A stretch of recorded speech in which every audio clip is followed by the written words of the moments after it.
why didn't Samantha Jones, the fierce, unapologetic vixen of Manhattan, ever end up with the city's most elusive bachelor, Mr. Big? In this video, we'll uncover 3 explosive things that could have happened if Samantha and Big were ever together, including an open relationship. But first, let's look at Samantha Jones. Oh, you got me all wet. I mean sweaty. Same time on Wednesday? It's a date. Samantha is a self-made powerhouse, wealthy, influential, and fiercely independent. A guy gets angry in a meeting, he's a pistol. A woman, she's emotional. As a top publicist, she moves in celebrity circles and lives life on her own terms. Of the 4 women, she's the most ruthless when it comes to love, sex, and success. Her dating history is proof of just how fearless she is. From James, the jazz musician, Richard, the hotel magnate, Maria, the artist, and Smith Jared, the young actor she managed for 7 years, to countless flings with firemen, UPS guys, stockbrokers, and college kids. Samantha's lovers are as diverse as her appetite for freedom. She's not defined by one relationship, but by her refusal to be limited by any of them. She just has great sex. But you don't have relationships.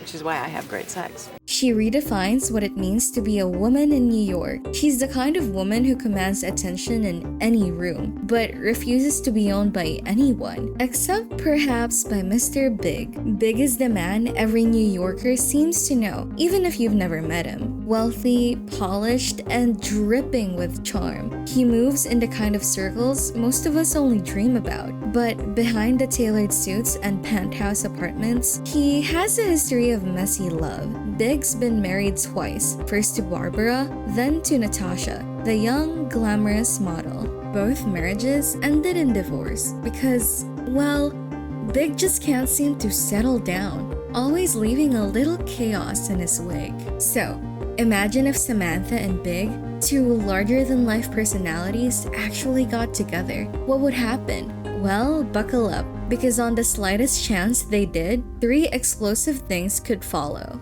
1. Let's be real. Samantha Jones and Mr. Big together? Let's see. Samantha, after all her talk about being wild, free, and never enslaved by relationships, has proven time and time again that deep down, she can do relationships. She's not as immune to love as she likes to brag. Take the last episode of season 1. Out of nowhere, Samantha drops a bombshell. She's in love and even thinking about marriage. 5-hour lunches, I remember those. Ladies, I have an announcement. Please don't laugh. I'm in love. What? I think he's someone I could actually marry. Yes, marriage. The thing Big already had twice. The girls' jaws practically hit the floor. They couldn't believe Samantha Jones, the queen of no strings attached, was actually admitting she wanted something more permanent. At the time, she was seeing James, the guy she met at a jazz bar. On paper, he was perfect, charming, sophisticated, and the kind of man who made Samantha flirt with the idea that maybe, just maybe, commitment wasn't the worst thing in the world. For a hot second, it looked like Samantha might trade in her little black book for coupledom. But of course, with Samantha, there's always a twist. Are you crying? I'm just so happy.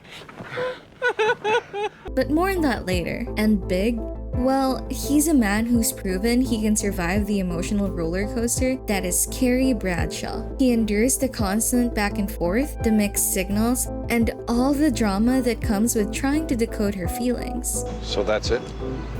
If he can handle Carrie's moods, you'd think he could handle Samantha's quirks, or, let's be real, her entire larger-than-life personality. I'm also demanding, stubborn, self-sufficient, and always right. In bed, at the office, and everywhere else. After all, Samantha isn't exactly complicated in the emotional department. She's not hard to figure out. What you see is what you get.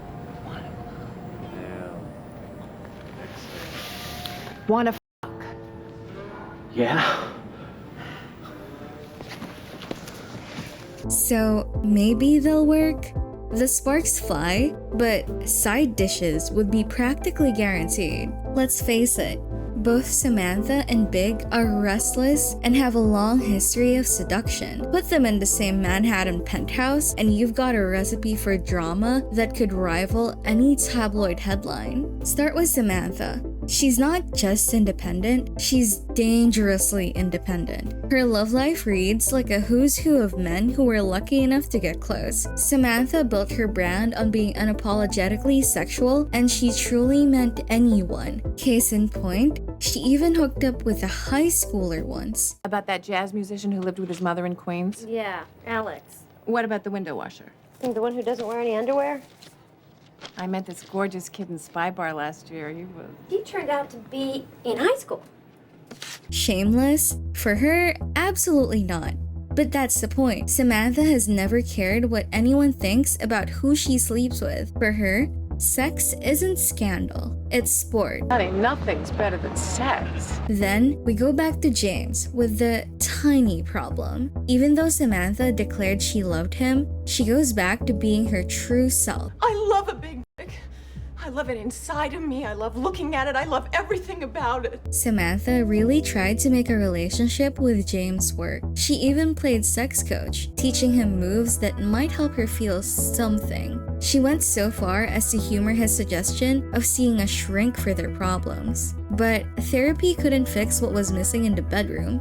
For Samantha, sex isn't just part of a relationship, it is the relationship. And if that spark wasn't there, neither was she. James has a small dick.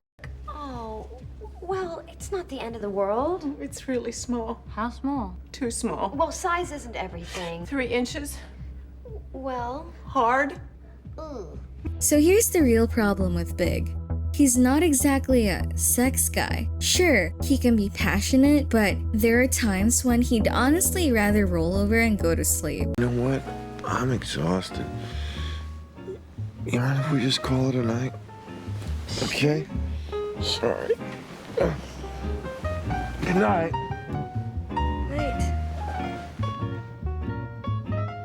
That was the first night we slept together and didn't make love. By the middle of the next week, it was 3 times in a row, and I was beginning to worry. 3 times? Try 3 months. For Samantha, that's practically a crime. Sex isn't just a pastime for her, it's her oxygen.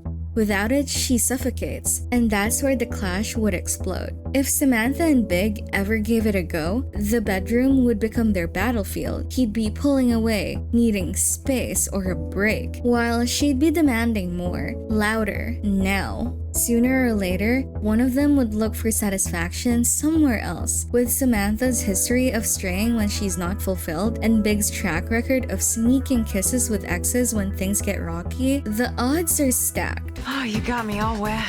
I mean sweaty. Same time on Wednesday.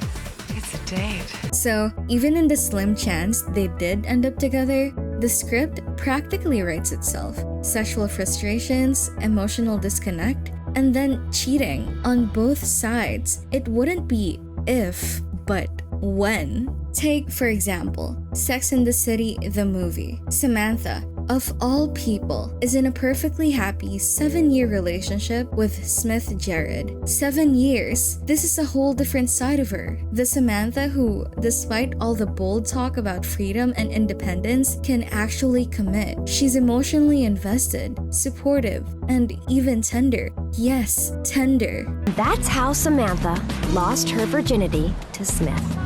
But here's the thing. When the sex slowed down and Smith got swallowed up by his Hollywood career, cracks started to show. Next thing you know, we're only having sex 3 or 4 times a week. Samantha's eyes began to wander, specifically to her ridiculously hot next-door neighbor in LA. She couldn't stop watching him sunbathe, eat sushi off his washboard abs, and, well, lived a kind of erotic fantasy that Smith no longer had the time or energy to give her. It wasn't about not loving Smith. She did. But for Samantha, love without sex is like champagne without bubbles. Flat, unsatisfying, and bound to go bad. And that's exactly why her relationship with Big, if it ever happened, would crumble. Now, Big is no saint either.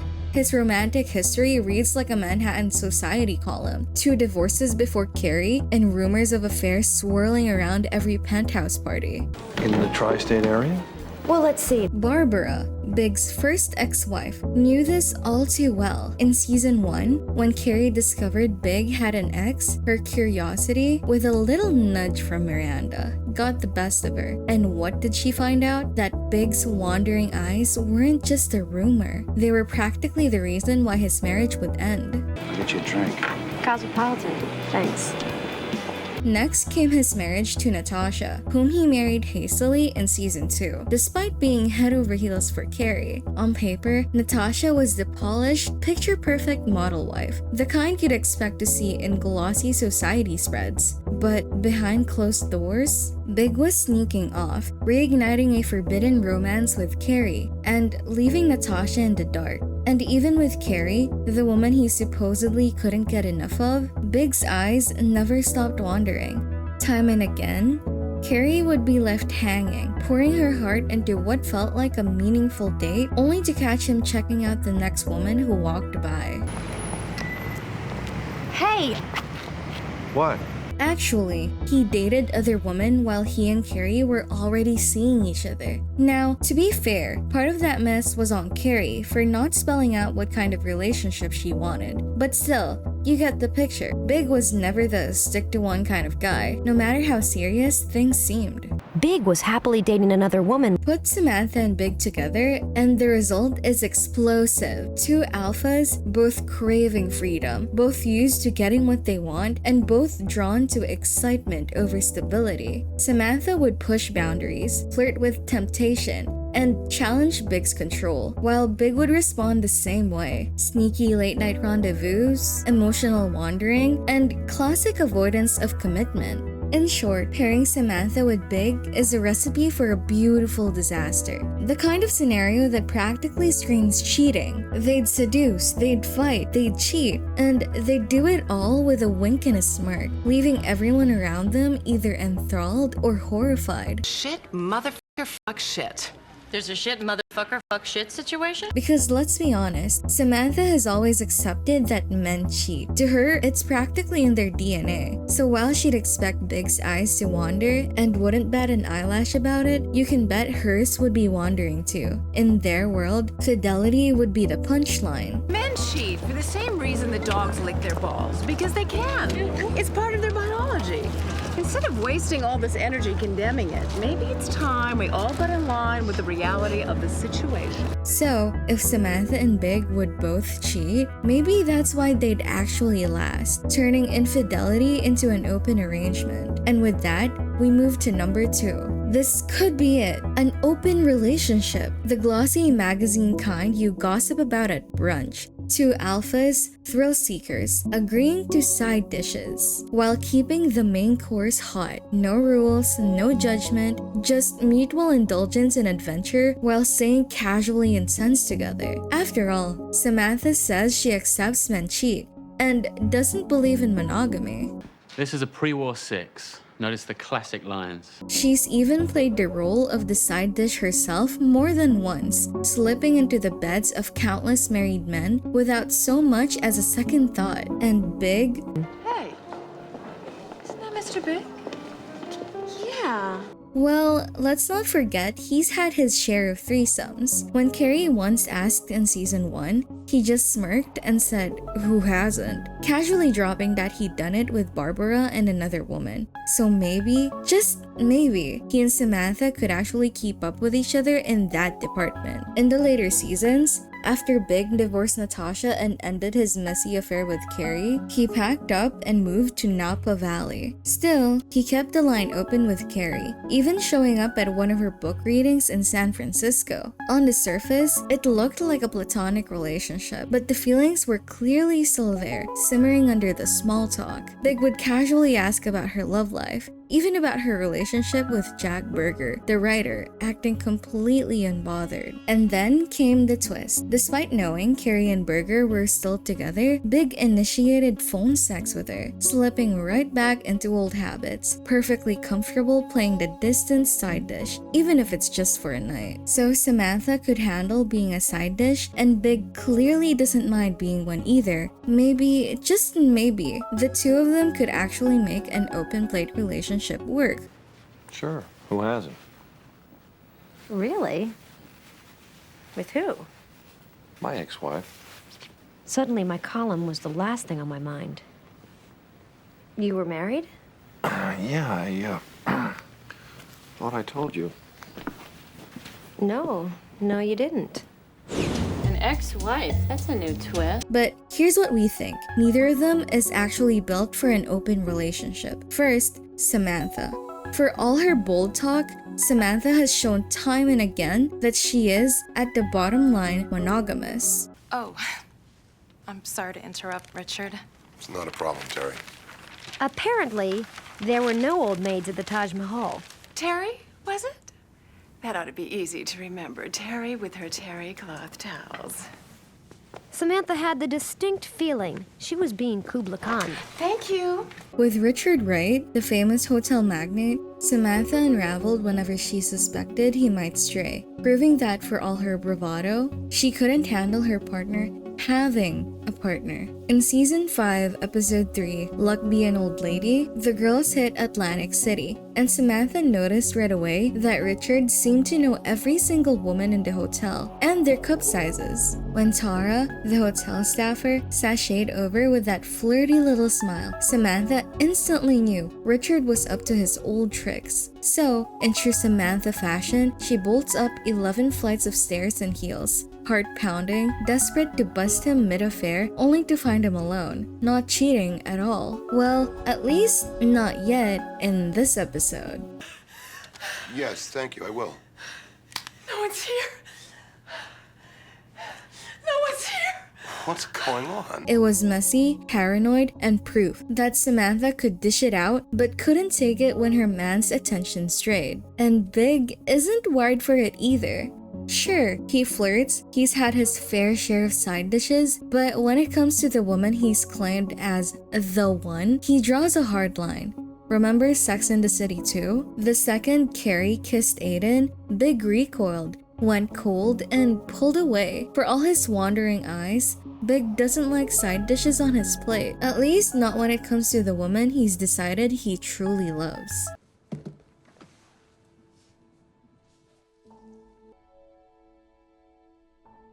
But here's the catch.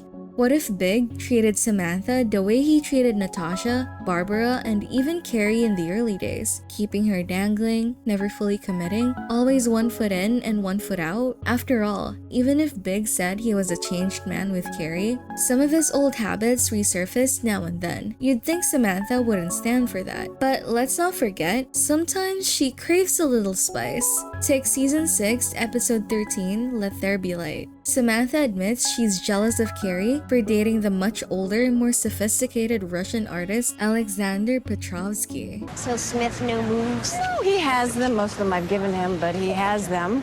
Truth time? I'm a little jealous. Of what? My Grand Slam breakfast? You got yourself a man, a real power player. Someone who takes charge, drags you to the bed, has his way with you, doesn't have to ask what you want, and you and fucks you. Deep down, Samantha wants a man who's her equal, a power player, an alpha, someone who can match her energy, and who fits that bill better than Big. In Sex and the City, the movie, Big is laser focused, he knows what he wants, and it's Carrie. But don't you I want... want you. That's what I want. I want you. And the real spice comes later in the same episode, when Samantha learns Richard Wright is hosting a party where Smith Jerrod is invited. Despite everything Richard put her through in the earlier seasons, she still feels that magnetic pull toward his power, so much so that she's tempted to choose Richard over Smith right there at the party. That's the thing about Samantha. Power attracts her just as much as pleasure. And I'll go play with mine. So if Big played his cards right, these two alphas could, on paper, become a power couple, even in some kind of open relationship.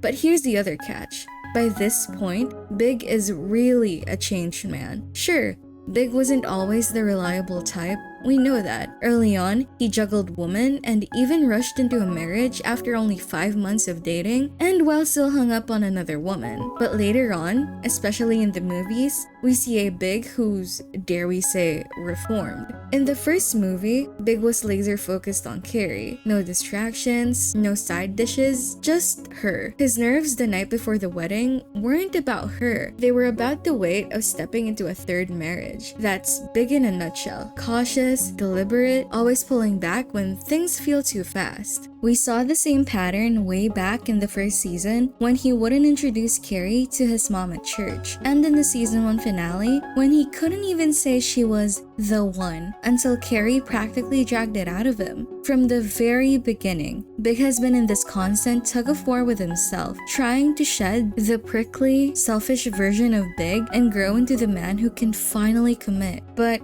the transformation came later, during the times apart. When he dated that woman in Napa, who clearly didn't get him the way Carrie did, it hit him. He had hurt Carrie deeply, and he didn't want to keep repeating that same cycle. No more picking up the next shiny new woman and flaunting her around Manhattan. No more reckless side dishes. By the time we see him in the films, Big knows better. And that's exactly why he'd never be able to pull off a Richard Wright act with Samantha. Big is Big, steady, cautious, ultimately craving comfort. Richard was reckless, unapologetically alpha, and exactly the kind of thrill that could hook Samantha, at least for a while. Bastard! Who the hell are you?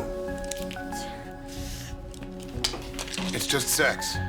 I love you. Turns out she was right about right, but now she wished she was wrong. There! Now your heart's broken too. With Big, the spice just wouldn't be there. Who the fuck was that? So, with no spark to keep the fire alive, any open relationship between them would be doomed to the shortest blip of time, bringing us to the last point. 2 months in, 3 if we're being generous. The excitement would fizzle. Sure, Big could pull out all the stops, indulge Samantha's wildest fantasies, and play the part of the charming, experienced man who can keep up with her insatiable energy. We've seen Samantha thrive on adventure before. She and Smith Jared went through every roleplay under the sun, from burglar fantasies to dirty little games. An unsuspecting woman. Shut the fuck up! Take the shirt off my back? Detective Smith, Department of Homicide. Secret Service sluts? And this is my friend Samantha. But here's the thing. Samantha needs more than just good sex and clever roleplay. She craves novelty, chaos, adrenaline, the next high, the next story to brag about over brunch. And Big is a man of routine, of quiet dinners, of sipping scotch, and listening to jazz in dimly lit apartments. Even if they gave an open relationship a shot, testing boundaries, dipping in and out of lovers while circling back to each other, the clash would be inevitable. Samantha's fantasy playbook worked with Smith Jared because he was young, eager, and game for anything. Big, not so much. At heart, he's an old-fashioned guy. Hotel rooms, room service, sex, repeat. The same pattern he had with Carrie. Remember in Sex and the City 2, when even Carrie started to feel restless because Big was perfectly content to sit on the couch, watch TV, and order takeout? If that was too boring for Carrie, imagine Samantha. She'd be out the door before the credits rolled. Which you made so perfect. Big likes quality time. Real, meaningful, traditional quality time. Back in season 1, we saw it. He and Carrie cooking together, enjoying food, or just reading side by side in bed, totally at ease in their own little bubble. I knew I would have to break the news to Mr. Big. What do you think? Look, I do want to get married someday. I mean, maybe not today, but I don't want to... I can't date somebody that won't. You know, what's the point? Definitely too much salt. But that's not Samantha. She's never home long enough to simmer a pot of anything. Every season, every episode, she's at a party, dining out, chasing the next social high. For her, couches aren't for cozy evenings. They're props for sex. You made some sushi. It's not a big deal. Not a big deal. Here. I am not the type of woman who sits home all day waiting for a man! Enjoy your California handmade roll! Happy fucking Valentine's Day! And let's not forget their personalities. She's stubborn. He's arrogant. Big likes to be in control. Remember those early seasons when he smugly asked the waitress to picture him puffing a cigar and practically demanded the whole room consider it? Carrie found it arrogant, and honestly, it was peak Big, commanding, smug, larger than life. But beneath that polished exterior, Big's a romantic who bruises easily, especially when faced with someone like Samantha, whose sexual confidence could steamroll him in a second. Samantha is no Carrie. She isn't pining for the one. She isn't clinging to relationship labels. She's fiercely independent and self-serving. Big might very well crumble under that kind of energy. Good idea right now. Someone or you? Either way. So when anyone asks if you have a girlfriend, you should say you're still looking and haven't found anyone special yet. That's what you want. That's what I want. Samantha. But I do insist you top off that tank with some Dior sunglasses. It's MTV. If you're not wearing something the kids can't afford, how will they know to look up to you? Yes, Samantha loves an alpha, but only on her terms. And when she's not in the mood to spar with an equal, she goes for younger men, less threatened, easier to control, more malleable to her power. Younger guys aren't threatened by strong women having power. That's why Smith Jared worked. Samantha had the reins. She was his PR, his mentor, his lover, his everything. But with Big, that would be downright impossible. He has his own empire, his own ego, and even Carrie, the great love of his life, never really controlled him.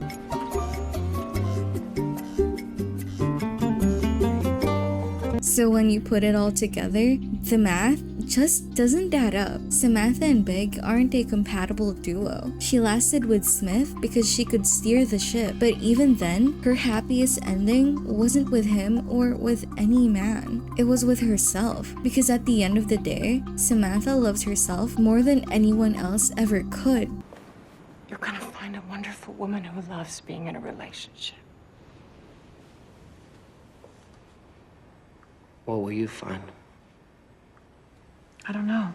And Big's really better off with some other woman, not Samantha. That's why, for all his wandering eyes and commitment issues, Big always circled back to Carrie. Carrie challenged him, frustrated him, and yes, sometimes broke him down. She needed him to be her anchor, and he needed her to pull him out of his shell. With Carrie, Big actually tried. He gave monogamy a real shot. He wrote those love emails. He weathered 10 years of ups and downs, even through failed marriages and flings, and still found his way back to her. That's not the kind of effort he would have ever put into someone like Samantha, because she never wanted that from anyone. Carrie was the one who forced him to grow up, to face himself, to try to be more than the elusive bachelor. So, while Samantha would have been a fiery fling, Carrie was the woman Big built a life with. Not because she was easy, far from it, but because deep down, she was the only one who made him want to change. And that's how you know Big and Samantha would have burned bright and fizzled fast, but Big and Carrie were endgame. In the end, if Big and Samantha ever crossed paths, it would all boil down to 3 things. 1, they'd cheat because that's in both their natures. 2, they'd probably give an open relationship a spin. Martinis, ground rules, and a little chaos. And 3, inevitably, they'd break up because Big craves comfort while Samantha thrives on freedom. After all, Samantha Jones only ever needed one great love story. You're gonna find a wonderful woman who loves being in a relationship. What will you find? And that's with herself. She built her life around independence, desire, and self-love, refusing to be defined by any man. To her, relationships were an accessory, never the main event. And that's exactly why dating big would never work. Because while he longed for Carrie to complete him, Samantha never needed any man to complete her.